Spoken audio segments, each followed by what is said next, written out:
Okay, so I've done a couple videos about how to optimize transparent images, but um, you need to know how to create a transparent image. So first, I'll just show you that if I just create a new document in Photoshop, if I'm starting from scratch, then when I create a new document, I have some choices about the background contents here, and one of those is transparent. So if I create a new image that's transparent, I have no background going on at all, and I can use the various tools in Photoshop to create items on the page. Let me see if I can give an example. Create items on the page that aren't transparent, so I can, if I need to do a logo or something like that. And we'll learn more about this kind of use of Photoshop later on. But right now, I just want to show you how to remove uh, subject from its background in Photoshop. I'm going to give you a few different examples of this because there's a bunch of different ways to do it. And so I'm just going to kind of give you an overview, but this is a skill in Photoshop that you'll want to study individually and independently of this class because there's about 1,000 different ways to remove an image from a background, much more than I could cover in the amount of time that we have in this class. But I'm just going to give you the basics on that. So this image right here, as you can see over here in this layers panel is where you can work with the different layers of visual pixel data in your image. We'll learn more about that later too. But right now I just have a background layer. And a background layer has no transparency at all. It's completely opaque. And so what I want to do is get this soccer ball out of this layer onto its own layer so I can get rid of the background. The first thing I'm going to show you is how to do that by making a selection. The selection in Photoshop is narrowing down. You'll be learning about this in the lessons in the textbook. It's creating a selection around some of the pixels in the image so that only those pixels can be edited. And so, for example, if I make a rectangular selection here, you see I get these marching ants. They call them the marching ants. And if I take a paintbrush and just paint, I'll use black paint, the only place I can paint is inside the selection. So by making a selection, I'm limiting the areas of this image that can be edited because I've selected only those areas. So one simple way to remove this soccer ball would be to use the elliptical marquee tool right here, which allows you to make a circular selection and uh, select this soccer ball so that I have only it selected. But that can be a little bit hard to do because that elliptical marquee tool is kind of difficult to control. So I'm going to deselect that selection by going to select and choosing deselect right here. And then I'm going to use a couple of keyboard commands, Option and Shift. And when I use Option and Shift, this elliptical marquee tool draws out from the center and maintains a circle. So I'm going to do that right over the soccer ball. Option and Shift, go to the middle of the soccer ball, and drag out to the edges. And if I've got it in the wrong place, I can also hold down the space bar. And while I'm holding down the space bar, the selection will move. So I can move it around. And by using those keyboard commands, Option and Shift to drag out from the center of the circle, and the space bar to reposition it, I can put that selection right on the edges of that soccer ball. And then I let go with my mouse, and now I have this marching ants selection that's going around the edge of the soccer ball here. So Option draws from the center with your selection, Shift makes it a circle, and spacebar lets you move it around. So I'm using a combination of those keyboard shortcuts to draw this selection from the center of the soccer ball out to the edges. And so once I've got a selection made like that, there are a bunch of different ways that I can put that onto its own layer. And so one of those is just copy and paste. So if I just choose Edit, Copy, and Edit, Paste, you see here that in my Layers panel over here on the right, now I have a layer that has the soccer ball on it. And if I use the visibility icon right here for the background layer, I could turn that off and I just have the soccer ball. So that's kind of the most basic way to take something out of its background and put it on its own layer and get rid of the background. Is to make some kind of a selection. We use the elliptical marquee tool and then copy and paste it onto its own layer. That's just one of a bunch of different ways to do that. And if I undo here, I can show you that another method is a keyboard shortcut, Command J. If I press Command J, that is the same as copy and paste. It just does it in one step. So Command J also sticks the soccer ball onto its own layer, and then I can hide the background layer, and it's gone. Now I'm going to back up again and show you one other way. Actually, I'll use a picture of a soccer player that I found on the internet. And I'm going to show you two different ways to select this guy. The first is to use this tool right here. And so this is the quick selection tool. You can see a little tutorial about it right there. And it allows you to make your selection just by clicking and dragging on something that you want to select. So it works with a brush size, and you can adjust the brush size for that by using your right and left bracket keys on the keyboard. Actually, mine's not adjusting. So, oh wait, never mind, I haven't clicked it yet. So, quick selection tool uses a brush size. Here's the brush size dialog up here in the options bar. So I can adjust the size there. But I can also use the left and right bracket keys. You see my brush size getting bigger and smaller as I do that. So you want to set your brush size to the right size. And then I could, for instance, come over here and just kind of click and drag over this soccer ball and get it selected. So now you see I've got a selection on the soccer ball. And if I do my Command J keyboard shortcut, or if I copy and paste, now I have that soccer ball on its own layer.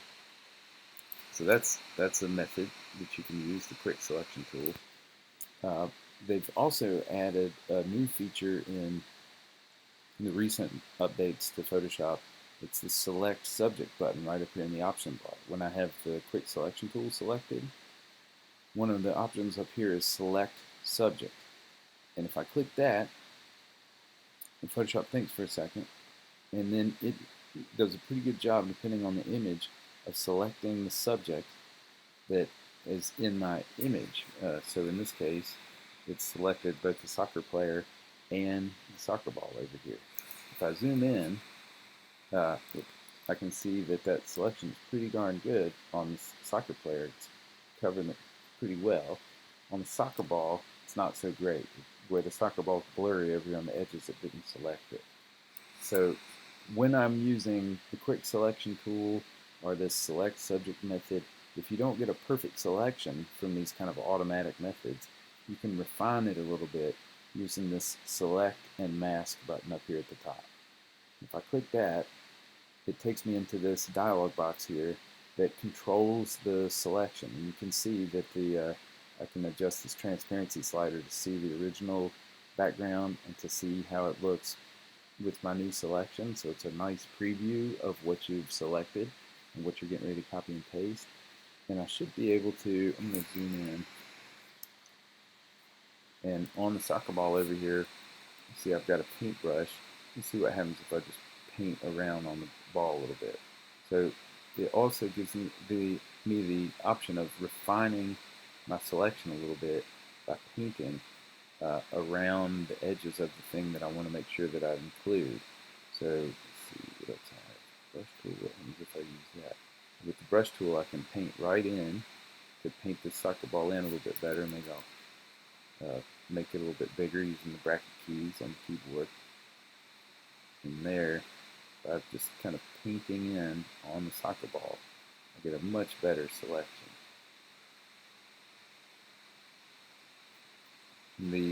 This one here, Refine Edge, allows me to fine-tune an edge of the selection. So I can kind of paint around the edge there to try to improve that. But you see that it made it a little more transparent over here in the blurry section, so I'm going to come back in with my paintbrush and paint that in. So this select and mask dialog really lets us control how our selection's working out. And I see right here, we've got the blue area in here that I don't want. So I'm going to try to get rid of that. And if I use the quick selection tool right here, which is the tool I used to select the soccer ball earlier, I should be able to get rid of this blue sky. But when I click and drag on it right here, it's not doing anything. and that's because it's trying to add more to my selection.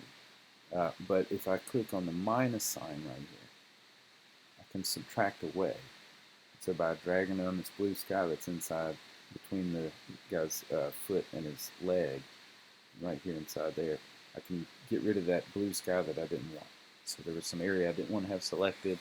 Quick selection tool, let me get rid of that. If I zoom back out, now I've got a pretty good selection of the sky. And so last step inside the select and mask box here is that down here at the bottom it says output to selection. And so when I click OK, it will just give me a selection the same way that I made with the quick selection tool or with the elliptical marquee tool. But I can also choose a different option right here called layer mask. And if I select layer mask and click OK, what happens here is over here in my layers panel, Photoshop creates what's called a mask. And masks is something that you get a handle on in Photoshop. But basically what a mask does in Photoshop is it creates a black and white image based on the selection that was made, and anywhere that that mask is black, it's going to hide the background. So the background's still there, as you can see when I turn the mask off. Background's still there, but wherever it's black, it hides the background. And so that means that later on, I can take a paintbrush, if I need to for some reason, and I can paint stuff back in.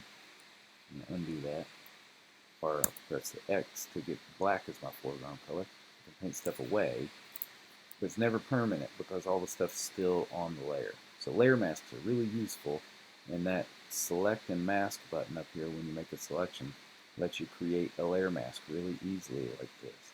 It gives you the ability to really do some creative stuff. I'll give you another example. If I use white as my foreground color, but I use a brush that's softer, hardness down here at 0.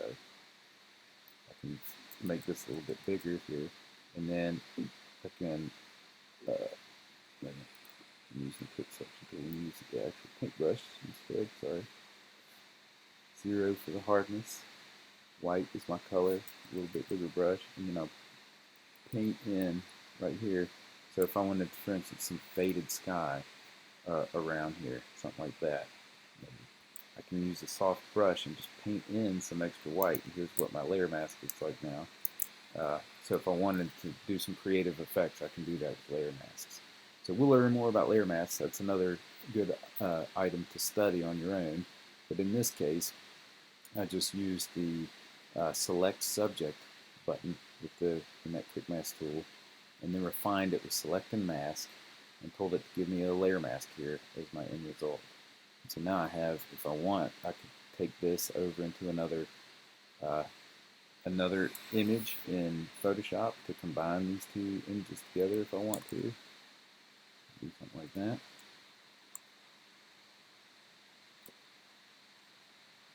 And I'm going to just show off for a second, and, just in terms of showing you some stuff that you can do. Like for instance, if I put a drop shadow in under this guy, not quite as blurry, but put a shadow in there so that it looks a little bit more like he's actually there in the image.